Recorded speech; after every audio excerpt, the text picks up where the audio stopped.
உலகத்தில் தர்மம் கொடுக்கப்படாத செல்வம், ஜக்காத்து கொடுக்காத செல்வம், ஏழை எளியவர்களுக்கு பயன்படாத செல்வம், அந்த செல்வம் தனக்குரியது என்று தன்னோடு மட்டுமே வைத்துக் கொண்டு பாதுகாத்த செல்வம், அல்லாஹ்வுடைய பாதையில் செலவழிக்காத செல்வம், ஏழை எளியவர்கள் பாதிக்கப்பட்டு கையேந்தி வரும்பொழுது கொடுக்காத செல்வம், வீட்டுக்கு அருகில் பசியும் பட்டினியுமாக இருந்த மக்களுக்கெல்லாம் செலவழிக்கப்படாத செல்வம் எடுத்து கொண்டு வாருங்கள் என்று அல்லாஹ் சொல்லி யௌம யுஹ்மா அலைஹா ஃபீ நாரி ஜஹன்னம ஃபத்குவா பிஹா ஜிபாஹுஹும் வஸுனூபுஹும் வலுஹூருஹும் ஹாதா மா கனஸுத்தும் லி அன்ஃபுஸிக்கும் ஃபதூகு மா குன்தும் தக்னிஸூன்.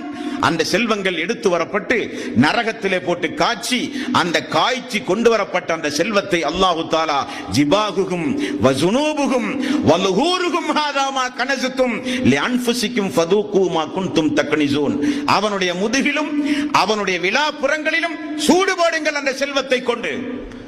என்னுடைய அடியார்களுக்கு பயன்படாத செல்வம், ஜக்காத்து கொடுக்கப்படாத செல்வம், அதற்காக வேண்டி ஓடி ஓடி உழைத்து இபாதத்துகளை பாழாக்கிய செல்வம். யா அய்யுஹல்லதீன ஆமனூ லா துல்ஹிக்கும் அம்வாலுக்கும் வலா அவுலாதுக்கும் அன் ذிக்ரில்லாஹ். பிள்ளைகளோ பொருளாதாரமோ என்னை நினைப்பதை விட்டு உங்களை தடுக்க வேண்டாம் என்று சொன்னானே. அல்ஹாக்குமுத் தகாசுர் ஹத்தா ஸுர்துமுல் மகாபிர். மன்னரையை சந்திக்கின்ற வரை பொருளாதார பேராசை உங்களை விடாது என்று அல்லாஹ் எச்சரித்தானே.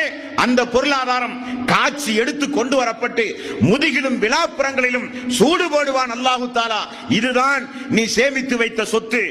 மரணத்திற்கு பிறகு இதுதான் நீ விட்டு வந்த சொத்து.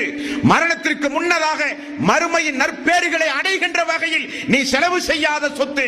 இந்த சொத்திற்காகத்தான் உலகத்தில் என்னை மறந்தாய், தூதரை புறக்கணித்தாய், வேதத்தோடு விளையாடினாய். நல்லவர்கள் உன்னை அச்சமூட்டி எச்சரிக்கை செய்கிற பொழுதெல்லாம் பொடும்போக்காக இருந்த செல்வம் இதுதான் என்று அல்லாஹு தஆலா அவனுக்கு சூடு போடுவான் என்று அல்லாஹ் எச்சரிக்கிறான். நண்பர்களே, அதிலிருந்து அல்லாஹ் நம்மை காப்பாற்ற